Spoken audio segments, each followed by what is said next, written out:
This is WPSL Port St. Lucie, the talk of the Treasure Coast.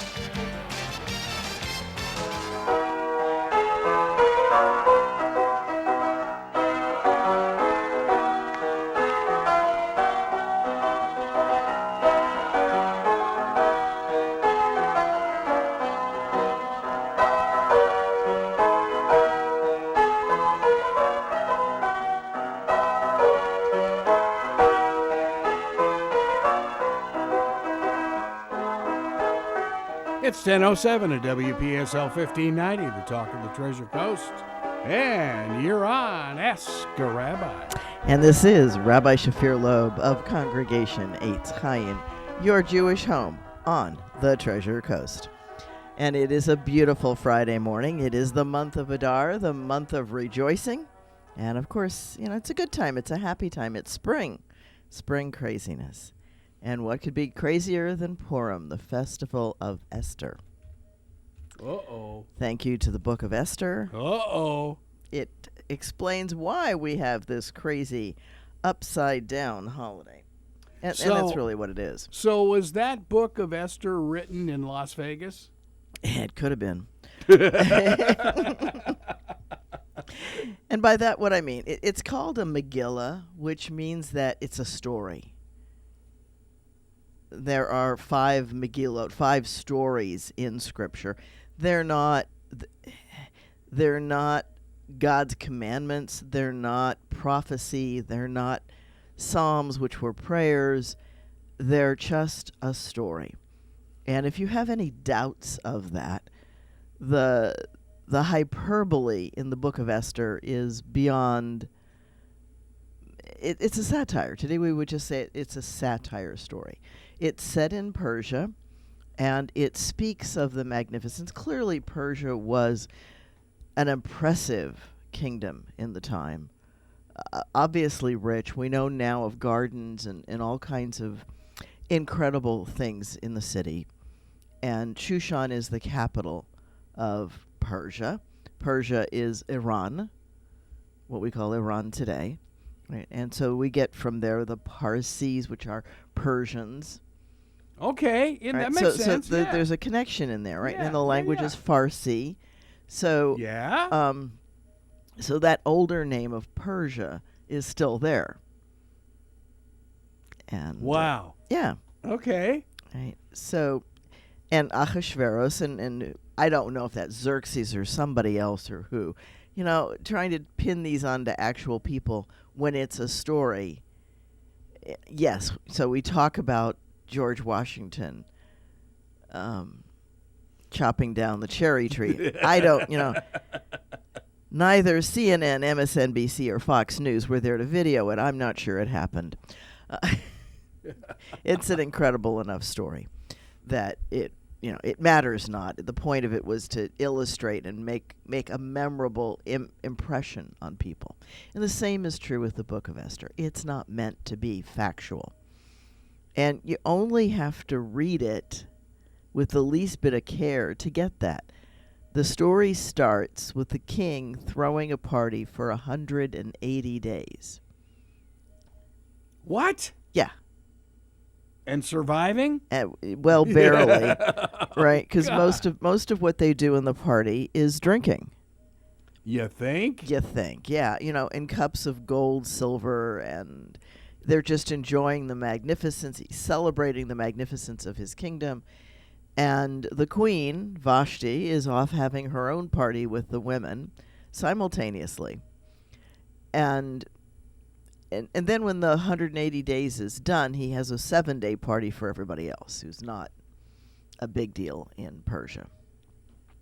But it's during all of that drinking and stuff that he asks Vashti to come wearing her crown. Now, the text does not say come naked. It says wearing your crown. Whatever.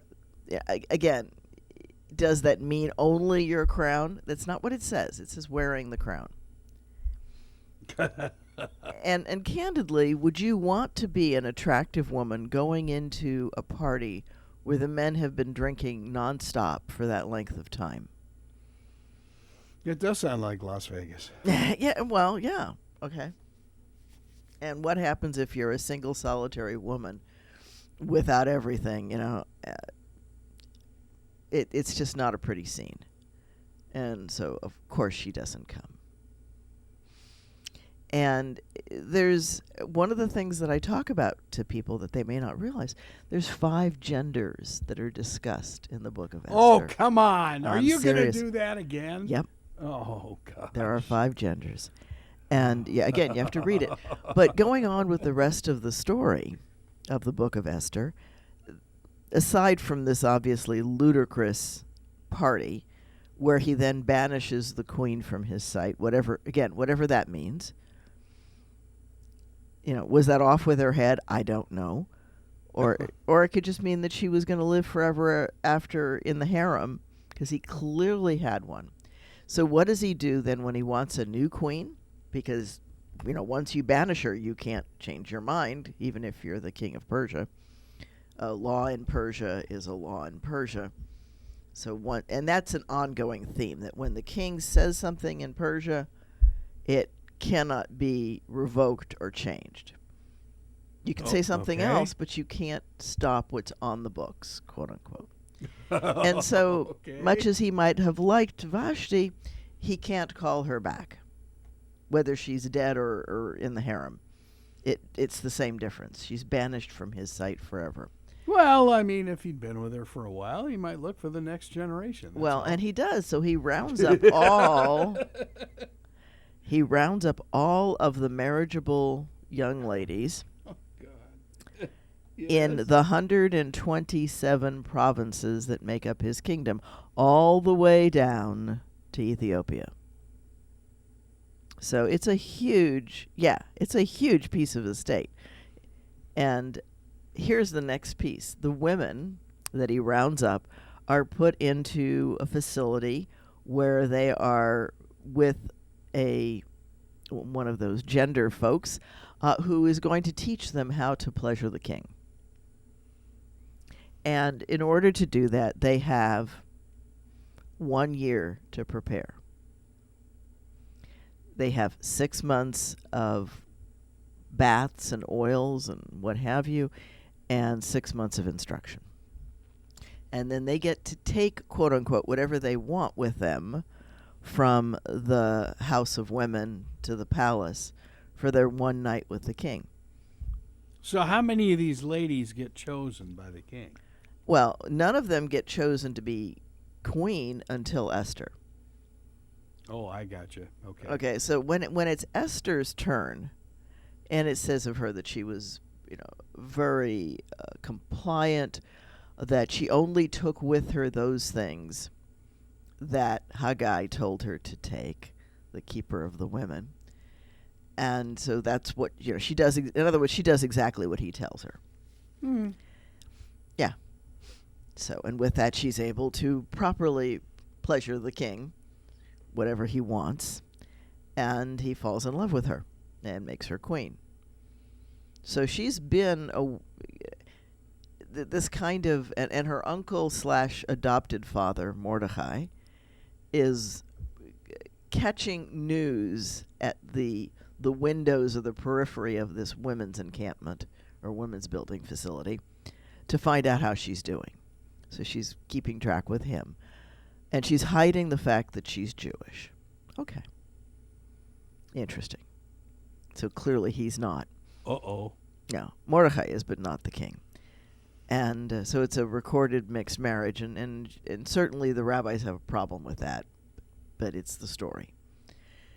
And so all different, he makes her queen, and there's, finally he's going to stop rounding up the women, because once the king has the woman, she goes into the harem unless he calls her by name for that night. So it's only the ones that he found memorable that he's going to call again. The rest are just going to live out their days in the women's harem. Sounds like Esther needed a real good divorce lawyer. I don't think there was a divorce back then. You just, it was just a slightly different system. And so she becomes queen, and life goes on. And in the meantime, Mordecai sits in the gate of the city. And that sounds like he might be just bumming around, but it's not. The gate of the city is where legal things are going to happen. If we look back at some of the scriptural stories, that's the court, is the gate of the Oh, city. okay. Huh, okay. It's where Abraham buys the cave of Machpelah as a funeral cave, where he buries Sarah, and the next generations are buried there too. So that's where non-written stuff is happening. Are any of, like, you mentioned a cave, are any of those still standing now, or no? There's long gone? Well, there is a claim of the cave of Machpelah outside of Hebron, Okay. and it's cared for. So there are, whether or not it's really there, DNA evidence is going to be long gone, because it's going to be long gone. And the way that funerary caves were used was that a body was laid out until it decomposed, and then you shoved the bones down and laid the next person down. Yeah, because there's obviously no embalming back then. There's no embalming, and bodies are going to decay relatively quickly. They're not going to lay in state, if you will, for... Now, even modern Jewish do not embalm. funerals do not. Okay, that's Right. what I thought. Right, we do not embalm. However, Americans are so full of formaldehyde from our food that we don't rot down as quickly. We just don't. That sounds terrible. Yeah. Well, that and modern funeral homes today use refrigeration to preserve the bodies. Yeah. But they wouldn't have had a refrigerator back in the day. So bodies rotted down pretty quickly. Within a day or two, you were not looking very much like you. Well, and you're pretty much talking desert temperatures, right? Yeah. Well, yeah. No matter what time of year it is, it's warm. It's warm. It's warm. Yeah. And it's closer to the equator and all of that stuff. Not quite at the equator. The equator is down in Africa, but it's warm. It's a warm climate. So all of that's going on. And it had to be warm in the harems, too. Probably contributing to some of the light clothing, although some of that was probably silk. Ooh. Because there we go with that Silk Road again. Definitely within the time of the Silk Road with things going back and forth. Now, did they have, like, seamstresses and tailors and people like that back Sure. They had one of the big things that women, as a rule, did was spinning and weaving. They wore clothes, and they were woven. The big thing, and this is like Joseph's coat, we often call it many colors. That's not what the Hebrew says. The Hebrew says it's a tailored coat. So if you can imagine, the mass production of clothing are loose-fitting robes. Makes perfect sense in the desert. Yeah. Absolutely. They're cooler in the desert. They're going to be made probably with a head hole and not much else, and seam down the side, kind of like the description of what Jesus is wearing in Christian scriptures. Not all that different, just a typical everyday robe. What's different about Joseph's robe is that his father pays to have it tailored to him. And so it's a distinctive garment. And he's clearly going to have actually more than one of them. And maybe it was an overcoat over the top of the standard robe. If we look at the robes in Saudi Arabia, we get a little bit of an idea of what they might have looked like. People don't realize that. We don't see a whole lot of footage of everyday life in Saudi Arabia. But Saudis still typically wear robes, males and females, that go all the way down to the floor. Oh, yeah. Yeah. We saw a little bit of it when President Trump went to Saudi Arabia. You saw a little bit of the men just walking around in their robes, and the women wear overgarments to a trotter to all the way to the ground. And some of that makes, again, men have big head coverings too. So when we talk about the women doing it, it's not all that different from the male garment. It's not like the male is dressed in shorts and a T-shirt like he would be in Florida. They're dressed in Saudi robes because of the desert and the sand. And there's an element of wanting something to protect you when the sand blows. And nature gives you a little bit of a sandblasting periodically in the desert. Unisex clothing. Well, it's not unisex because typically today, and I don't know if this was always true, probably not. It probably, as clothing, as textile stuff got easier and better, then I think we see different colors. Probably a muslin-y color, a natural color, was probably much more common. Dyeing is expensive, and certainly bleaching to white. The whole reason that the queen was married in white and why we have white wedding dresses is because that's a symbol of wealth. I didn't know that. Yeah. Huh. Yeah, there's a little piece there. So the white wedding gown, we can attribute that to Queen, one of the queens. Wow. Well, you know what is fascinating to me is that if you Queens of England. look at some of the Indian they're dressed. photos. They those dresses are gorgeous. But again, those are symbols of wealth. Because when you're getting married, it's one of the statements you're making is that, okay, honey, you got me, but you got all the family wealth with me too. Because wealth travels in marriages. And so to show off what he's getting, and he does it too. And I think that's why we see Saudis wearing white robes, because white robes are difficult. They're costly. You got to clean them a lot. So somebody who wears white is not poor. Okay. It's a subtle, flashy thing.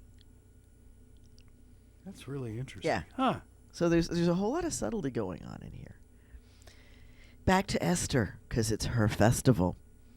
So what happens is that Mordecai, her uncle, who does a number of things in the courtyard, he overhears some of the prison staff plotting to kill the king and reports it because he understands the language in which they're speaking. That alone's a clue. This is a trade center, so people are going to be speaking many different languages. A big chunk of the people that the king is employing are for the purpose of translating his edicts into the 127 different languages that people speak.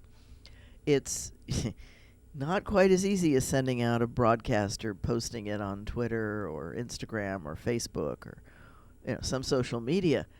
They have to physically write out the note and etc. So do they have penmanship and? I'm sure penmanship was a big thing, and they have translators, and so the fact that Mordecai can speak, I think it was 20 different languages or something like that. It was some huge number, 20, 30, somewhere in there, was because he was obviously doing trade. He was in the trade center of the town.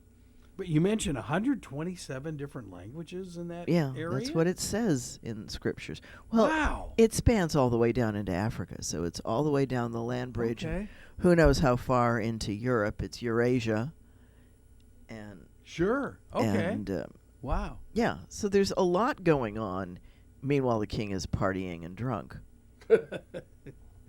Uh-huh. And, yeah. Not knowing what day it is. Well, it's, there are people all the time coming and going in the town, and he's extremely wealthy. But if he's partying, he's also not collecting taxes. And if his tax officials are partying with him, he's definitely not collecting taxes. So it's hard to say what all is going on. There's an implication that the government is being just run by whoever.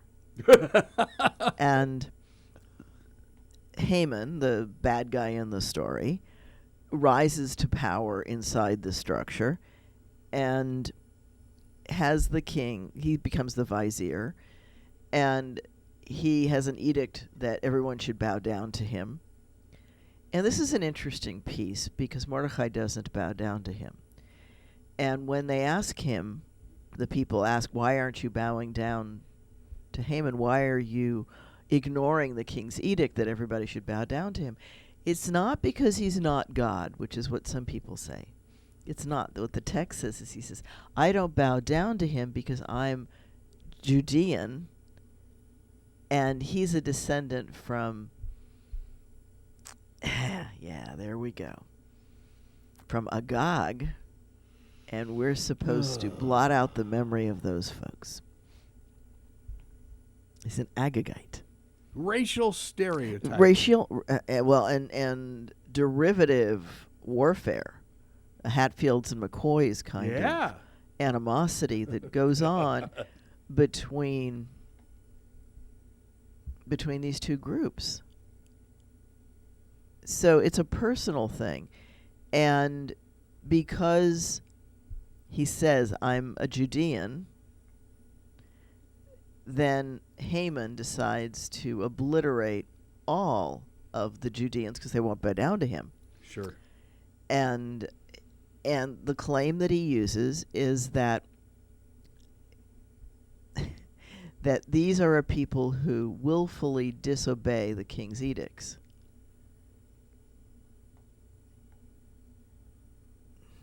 And okay. yeah, interestingly, the king is all for religious tolerance. So this is one of those cases where somebody uses, it's propaganda at its highest. One tiny detail, that Mordecai won't bow down to him because of his family heritage, which is wrong. So they had Fox News back then. Yeah, they had Fox News. I didn't say that. You're going to get me in trouble, Greg. So they have things that are blown way out of proportion. Wow. And this little detail is used to spin a story that these people are basically anti-king. They're not at all. In fact, because of what Mordecai overhears in the gate, the two palace officials talking, he actually reports them, and they get, it's investigated and found to be true that they were plotting to kill the king. And Mordecai doesn't get rewarded, but it gets written down into the book of the Chronicles of the King, because kings kept chronicles in those days. And there's a funny piece in the story, one of the many humorous scenes, where the king can't sleep one night, and so he has his officials read to him from the book of Chronicles of the King, i.e. it's something that puts you to sleep. So there's a piece in it. And they happen to read the story of Mordecai saving the king's life. It's a fairly interesting piece. And so the king asks his officials, well, what was done to thank him for that? And the officials, the reader says, nothing. There's nothing recorded. And so the king is now wide awake, pondering what to do to right this wrong of failing to reward somebody. And just at that time, Haman has decided, at the advice of his family and friends, that he wants to hang Mordecai. And so he's coming to the palace to get permission to kill one of the king's subjects, because that's a very serious. You have to buy that right, apparently, in ancient Persia. And so he's coming to the king to discuss that. At the same time, the king is trying to figure out how to reward Mordecai for what he had done. And so when Haman comes in, then the king says to him, what should be done to somebody that deserves royal honor? And Haman, being a narcissist, thinks, well, clearly he wants to honor me. And so he gives this great description, put him on one of the royal stallions and put garments that are fitting to the king and parade him through the town and saying, thus shall be done to the man whom the king desires to honor. And the king says, that sounds great, do it for Mordecai.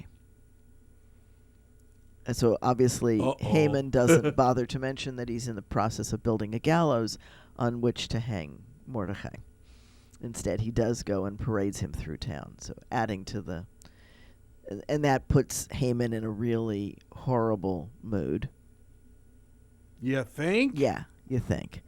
And when he goes to his wife and complains about it, and she says, you're sunk. You're just sunk. This idea that you have of killing all of them, and it's somebody the king wants to honor, and they're Jews, and you're in trouble. The gallows, by the way,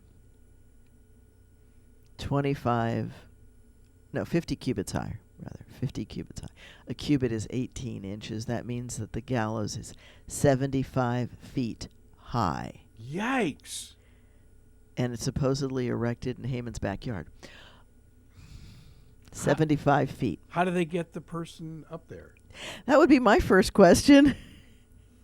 That would be my first question. So that's just another example. There must have been a ladder company back then. Yeah. And most people who hear that do not have a perception of how high 75 feet is.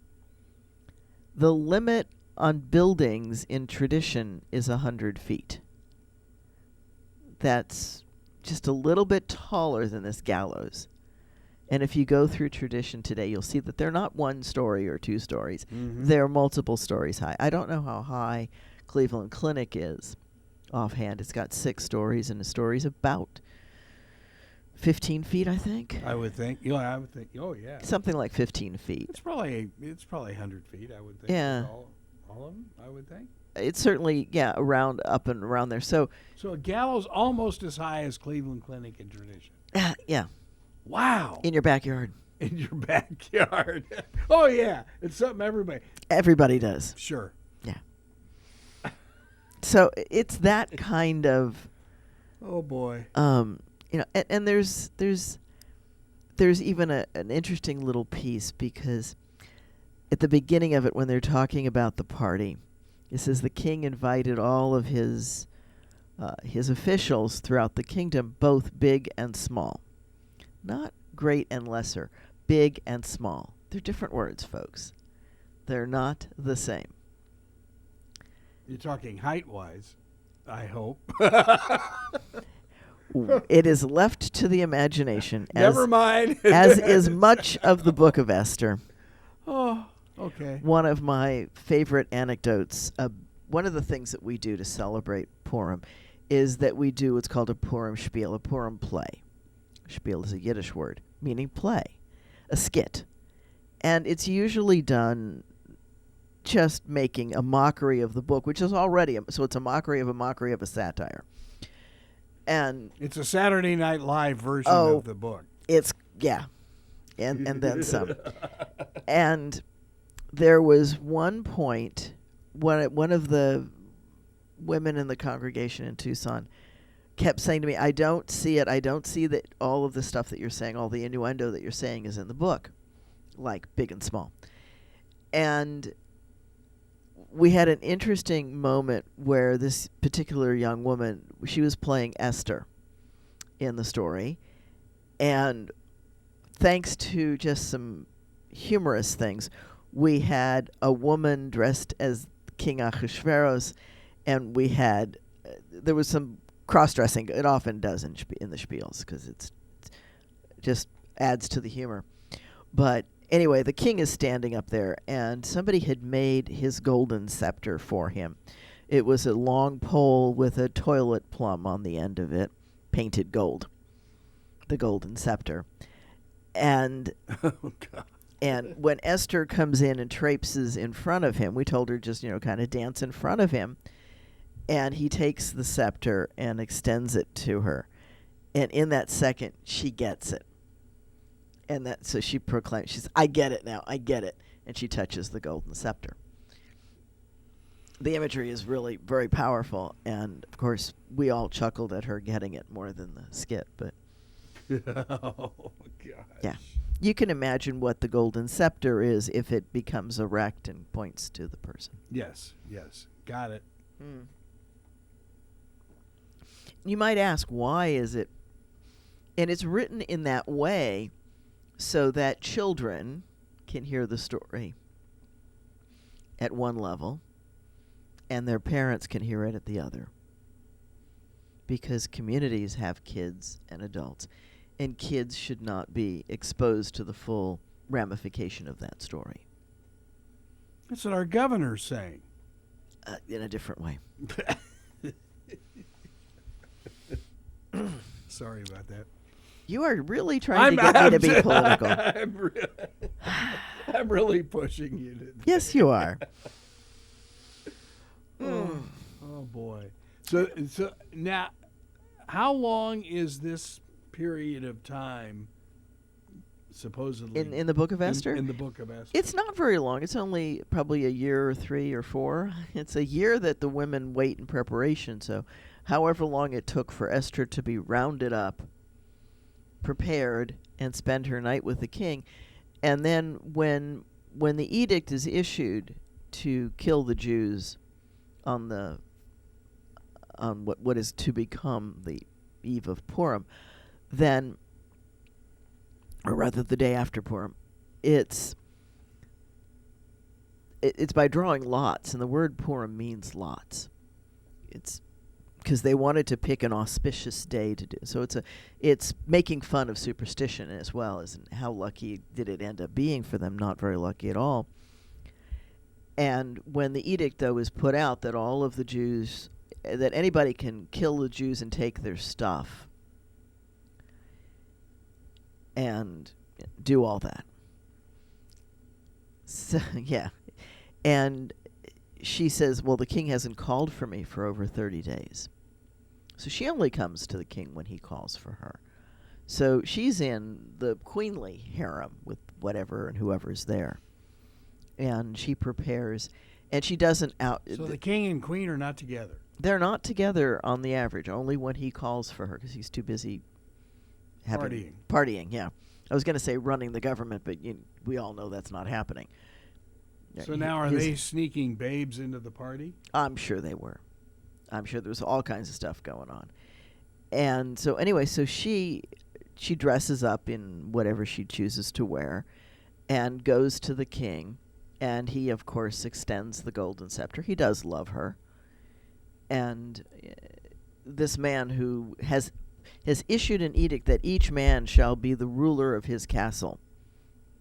Oh. Now, one could ask, if you have to issue that as an edict, what's really happening? And that's an old story that's as old as Adam and Eve.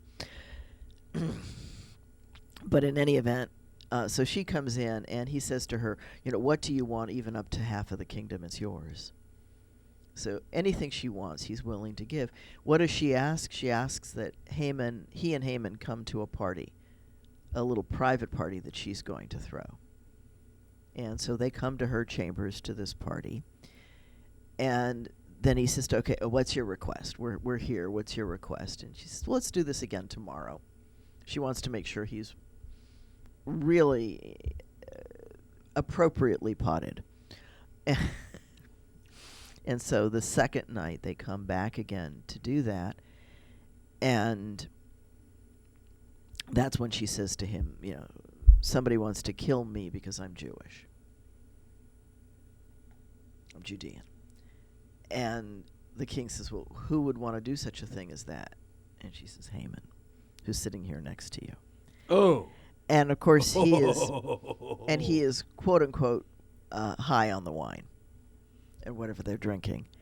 And so he goes and storms out and walks in the gardens because he wants to calm down. And in the meantime, Haman begs her for his life because he can see the writing on the wall. He's not stupid. Bigoted and prejudiced and wicked, but not stupid. I was going to say, that's, yeah. And so he's begging her to intercede and save him. And apparently she's sitting on her bed, her woman's bed, and he falls at her knees doing this. And so when the king comes in, what does he see? What's the optic? Not good for Haman. Right. And so they carry him off stage left and hang him. And then they hang his sons because they would have benefited from that edict. So it's all about money at one level and about mismanagement of government and just a little bit of drinking and sex thrown in for good measure. Fun story. It does sound like Washington, D.C. Wow. And I'm sure that at one level it was just intended to be a satire about how government and kings get out of control. That if there's not proper checks and balances inside you could argue that that's the whole point of the book, is that if you don't have the prophets and the holy folks running around keeping you in check, rulers get out of control. That's a very good point of the story. And clearly, I think it comes across that way because they're not operating with any religious peace through any of this. It's just crazy drunkenness and excess of power. Just need to be grounded. Yeah. It's so helpful. And we need checks and balances. Human beings are perfectly human and very fallible. And we do have prejudices, and we've been taught by our parents and relatives to hate all the people that our relatives hate, to quote Rodgers and Hammerstein. We knew it in the 50s, folks, and we knew it before that. And so this is a story about you don't carry grudges generations later because they're going to get you in trouble. Grudges are going to get you in trouble, period. And that's amazing. You think about telling the stories of back in the day in the Talmud and how you can almost bring those to light currently. Absolutely. And so here's another vignette out of my past. There's an interesting piece in Talmud that says you should not go into a merchant's store if you're not willing to buy. No looky-loos? No looky-loos, just to kill time. Recognizing that today it is a thing to walk in shopping centers and window shop, and occasionally people end up buying anyway. But I get it, yeah. But there was a thing that says no, if you go into a merchant's stall, that you do so with the willingness to buy. And don't waste the time of the merchant. Don't waste the time of the merchant. Exactly. You're harming them. You're harming them. There is something else they could do. Plus, they might lower their prices thinking that the reason you didn't buy was that their price was too high. They might incur a loss that they shouldn't because their goods really are worth what they're asking. It's an interesting set of levels that a business person truly understands, which to me is interesting unto itself. And so I'm driving down a street in Tucson with my friend in the car, and I pass a store, and I said, one of the days, someday when my economy is better, I'm looking to stop in that shop. I've always wanted to shop there, but I haven't stopped because right now that really is not something that I need to splurge on. It was for animals, which is one of my weaknesses, and I know it is, so not going to go in. And she says to me, well, let's lock our purses in the trunk, and that way we can't shop. And I looked at her and I said, I can't go into a store unless I'm willing to spend money. So I can set a budget and go in, but I can't not be willing to buy. What did she say? She just looked at me because she wasn't Jewish, and so I'm sure it was a very strange comment to her. Interesting. Huh. But that's what I ended up doing is I set a budget for myself, and I found something in the store to buy that fit my budget. My dogs were very happy. But yeah, that was, and it really became clear to me when I said, no, I'm not going to, because at first when she said that, I said, hey, that sounds great. And I pulled in, and then I couldn't do it. The teaching of Talmud stopped me from doing what I knew in my gut was wrong. Well, you were lucky that happened. It should happen to all of us, really. It's a matter of being conscious and mindful of not just what I want, but what's good for the society. what's good for the greater whole. The world is not about me, it's about us. But in America, we're all into excesses. We are into tremendous excesses. I look at right now the market. People are spending so much of their money on the average rental right now is in the high $2,000 to $3,000. That's $36,000 a year. And the average salary here, say 24, 25. So if you don't have two people together, you can't even afford a home. Yeah. It's huge. That it shouldn't be that out of whack. What we've really done in the quote-unquote liberation is that we've now made it a requirement for two people or more in a family to work. So we've gotten twice the people out there working for half the pay. The average person can no longer support a family. And if one of the wage earners is disabled in one way or another, we're in a world of hurt. That family is. And we've really got a huge chunk of our society on subsistence living because of we're not building affordable, and I've talked about that. We're not building affordable housing. People want all the bells and whistles because they're told that's what you need to have. You don't need all the bells and whistles. You just don't. And I don't know where it's all going to end up. Right now the economy's in kind of a freewheel. Part of that's COVID. I certainly see what COVID has done. And it just Inflation's killing us. It shuffled the deck, and it's messed with the supply chain. And once the supply chain had settled down, and that's why there hadn't been a lot of inflation for many years. There'd still been inflation, but just not a ton of it.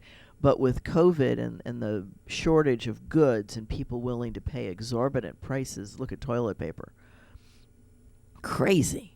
Absolutely crazy. And then gas, of course, went up because of the supply chain as well. And things weren't coming from Asia because of COVID, because they were shut down. And everything, and then stuff got jammed up outside of Los Angeles and couldn't come in. Everything got jumbled, and people paid more to get what they wanted, which just freewheeled the economy. Spun us right out of control. That's what the pandemic did. And it destroyed many businesses who couldn't manage, who were on a shoestring to start. And, yeah, I don't know where everything's going to settle out. Well, and they're starting to cut back into that whole mess in California, where the governor has relaxed the heavy-duty union thing that he did to allow independent truckers to go in and take the goods out, and that has really relaxed over the last 3 months. And we'll see we'll see that trickle down. Yeah. Oh, yeah. It may take a few months, but yeah. Well, and there'll be a jiggle. So wages will go up. Gas has certainly hit a new level, and I'm sure you remember when it was well under $1. It went down during COVID because people weren't driving. I think it was 25 cents when I was in Tucson. 25 cents. In the early 70s? And you filled up a 20-gallon tank for not a whole lot. I had a Volkswagen, so it was like I didn't even have a 20-gallon tank. I don't Less think. than $5 a tank of gas. Yeah, pretty close. Yeah. Now you can get a gallon for it. Well, but I look back in the day. I mean, I was making $450 a month. Yeah, and you were doing pretty well. I was wealthy. Yeah. Yeah. Oh, yeah. Yeah, minimum wage was $2-something an hour. Yeah, it had to be close. Yeah. $2.80, I think. Yeah. Yeah.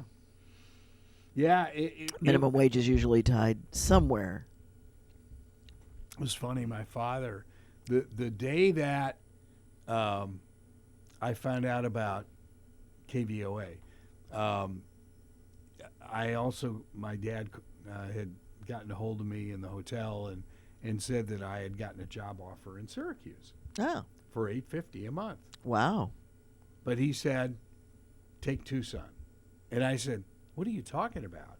And he said, Cost of living. Cost of living. He said, you've never seen snow. You've never driven in snow. You have no snow clothes. So take Tucson. And I wound up doing that, yeah. Where was he living at the time? He was in Southern California in Ventura. Yeah. Okay, so you could also drive to see him in a day. Oh, yeah. As opposed to... Very much so. Oh, yeah. Oh, yeah. Yeah. Yeah, I went over to see him regularly, yeah. Which you wouldn't have had you taken the other day. Oh, no. So- See, I didn't even think of that until you just mentioned it, but yeah. I think of many different... But, everybody knows that I think of many different things. But that's an interesting thought, though. Yeah. Yeah. So there was a little bit of keeping you close. Okay, yes. Tucson was close. It's just past Yuma. That's right, yeah. Good old Yuma. Uh-huh, quartzite. One of the warmest places on the planet. Casa Grande. Oh, yeah, remember it all well. As you know, folks in Tucson, well, it's not hot here. Go to Yuma. Yeah, that's Or right. go to Phoenix. Oh. I Wow. could not believe the temperature difference between Tucson and Phoenix until I drove it and actually felt cooling off as I drove out of Phoenix and up to Tucson. Well, we were high desert. Yeah. I mean, real high desert. Yeah, It was, yeah. Well, not as high as Denver, but yes. No. But still. It's still high. It's high desert. And, of course, if you're on Mount Lemmon, it's very high desert. Yes. Yeah. And well, Mount Lemmon's an interesting eco-study unto itself. Pine country. Yeah. Yeah. It's Yeah, great snow. skiing. Yeah, Great skiing. Yeah. Yeah, I was one of the first times that I used to commute between Ohio and Tucson, and I started at the temple in Tucson in November, so it's winter time. And one of the earliest flights back and forth, the guy sitting next to me on the plane had gone skiing. He had gone to Tucson to go skiing. And you looked at him like, are you nuts? That was before I'd been up on Mount Lemmon. Uh-huh. Yeah. I mean, I knew Mount Lemmon from the fire, because the lemon burning made news all over the country. Yes, it did. Rightfully so. It was a horrendous fire. And when I was there, you could still see the vestiges of it. When I first got there, you could really see it. But even when I left 8 years later, we went up Mount Lemmon. One of the last things that we did was to go up the Lemmon one more time. And you could still see many of the marks of the fire. Oh, sure. Yeah. Fire is that was a horrendous fire. There are places in Port St. Lucie that you used to be able to see the fire, although now you see houses coming up in it. That was unbelievable. As we're in a fire watch. Yeah, and I remember the Port St. Lucie Police Department calling, saying, we have a command post at the then junior high school in St. Lucie West. So we said, okay, I'll set up the entire radio station there, and we'll broadcast from there 24/7. And we did. Yeah.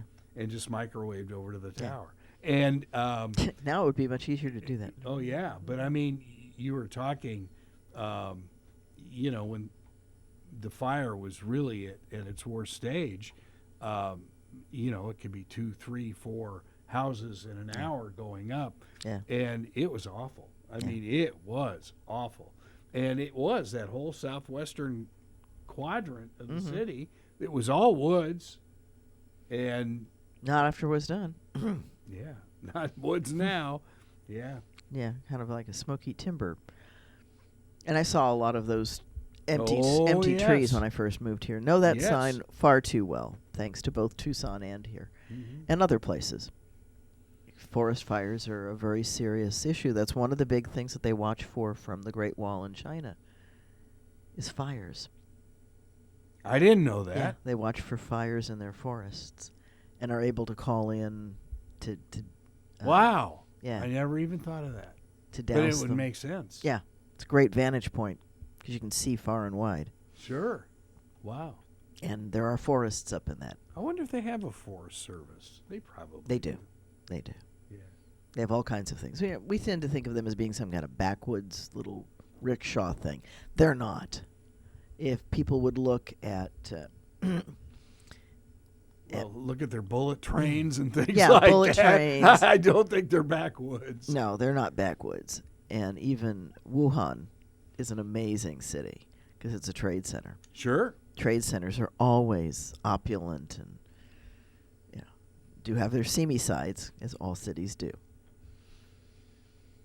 Yeah. Yeah. Well, Dr. Shipe went over to Wuhan, the big hospitals there, when he was doing his doctoral in acupuncture and in Chinese medicine. And he was It's good to go to China for that. Oh, yeah. And he was talking about those hospitals were just Top amazing. notch. Yeah, top notch. Top notch. And you always were paired. You had an Eastern medicine doc and a Western medicine doc together. Yeah. And they would work together. And I thought, wow, this is kind of cool. That is, it's a great way to approach it because that way you run the best chance of treating all the systems. There's more than one way to look at us as human beings. We're more than a collection of synapses and firings, and it's an interesting being. So yeah, read the story of Esther. That is the instruction for Monday night. You are to hear the book of Esther read both in Hebrew and in your own language. That's kind of to the 127 languages translated, of course. So either read or hear it read. And enjoy it. We're going to be doing Dress Up Friday, not this Friday, but next Friday, Port St. Lucie Purim.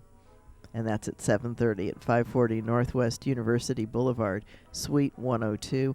The week after that, we're going to do Shabbat Under the Stars, so I'll talk more about that. Ooh, awesome. And, different, all kinds of things coming, and Passover cannot be far behind. That's Purim's right. Here. That's right. So this is Rabbi Shafir Lobb for Congregation Eitz Chayim, your Jewish home on the Treasure Coast. I'll miss you next week because I'll be with IRSC basketball Wear a funny hat. in the lovely Panhandle. But I'll find a funny hat. Yeah. There you go. Tell them it's Purim. Cool. Have a good week. You as well. Everybody, be well. Thank you for listening. Again, Rabbi Shafir Lobb, Congregation Eitz Chayim, your Jewish home on the Treasure Coast.